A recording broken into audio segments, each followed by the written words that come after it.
Welcome. We are very happy to introduce to you today some of the new artwork that we have just installed in the Saint Joachim classroom in the Our Lady of Grace Parish Center here at the Church of St. Mary.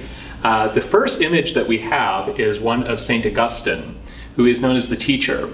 All 6 saints that we have in this room are from Bishop Barron's Pivotal Players series from the Word on Fire organization. And St. Augustine is, of course, known as the teacher. He was, of course, at the end of the 4th century, a great convert to Christianity, became a renowned theologian and the Bishop of Hippo in North Africa.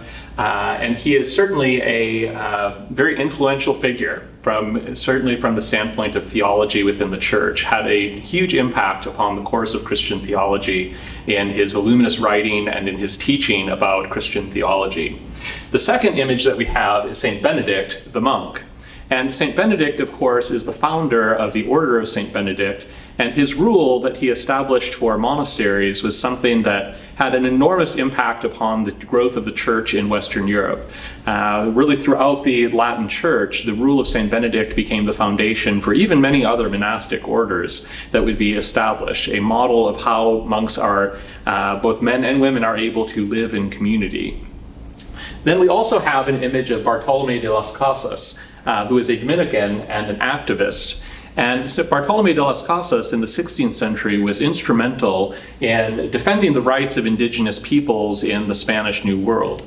As Spain colonized areas in Central and North America and in South America, Bartolome de las Casas would argue in favor of the indigenous peoples, fighting many of the abuses of the Spanish conquistadors and colonizers, and was very instrumental as well in helping the Spanish crown to decide that indigenous people could not be enslaved as a result of the colonizing efforts, which was a mixed blessing. Of course, it meant that they began importing African slaves to the New World. However, Bartolome de las Casas had a very important role in the 16th century in arguing for the rights of indigenous peoples.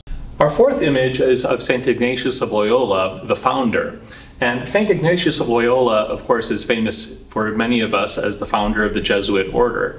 And this was part of the Catholic Reformation during the 16th century in the wake of the Protestant Reformation. And St. Ignatius of Loyola, in founding the Jesuits, would become one of the greatest forces for evangelization, really in the history of the Church.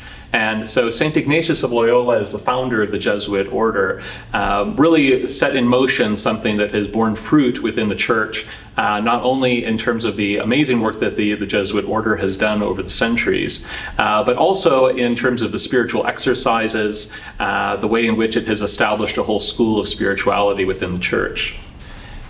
Then we also have Venerable Fulton Sheen, who is known as the communicator. Venerable Fulton Sheen is one who is well known to a lot of older Catholics especially, who may have seen his very famous television program that aired during the 1950s. And Venerable Fulton Sheen, who was born in Peoria, Illinois, and became a bishop in New York State, was of course most famous for his ability to effectively communicate the faith.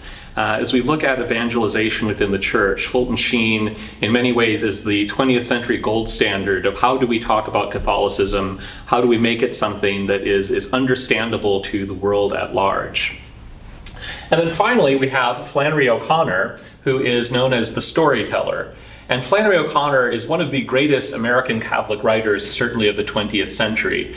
She died in the early 1960s, but her stories, she was most famous for her short stories, and then she had written 2 novels as well, are a marvelous depiction of the effects of sin and grace and human nature. And so she was also a huge fan of St. Thomas Aquinas. Echoes of St. Thomas Aquinas' theology can be found in her writing as well, but somebody who wrote marvelously, wrote these works of fiction in a way that explored the whole nature of sin and grace. And so we're very happy to have these 6 images of pivotal players in the Catholic Church, and something that very fitting as they grace our St. Joachim classroom here in Our Lady of Grace Center.